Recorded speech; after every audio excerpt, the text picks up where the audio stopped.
Hey guys, today I'm going to be showing you how to enable G-Sync on a Freesync monitor. So today the monitor that I'm using is the Alienware 25-inch 240Hz Freesync monitor.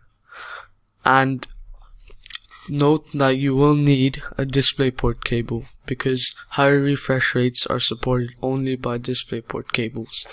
So it's really simple. I'm going to show it to you now. So you right click on your desktop, it should give you this option for display settings. You click that, then you go to advanced display settings, then you go to display adapter properties, you go to monitor, and then it should give you the option.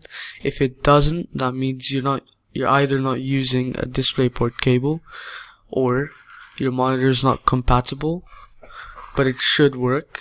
So just click on 240Hz, click apply, click OK, and then just to make sure, you can just go to the control panel.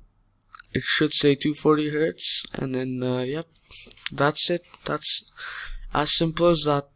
If you guys did like this video, let me know in the comments, and I'll be releasing more videos soon enough. Thanks.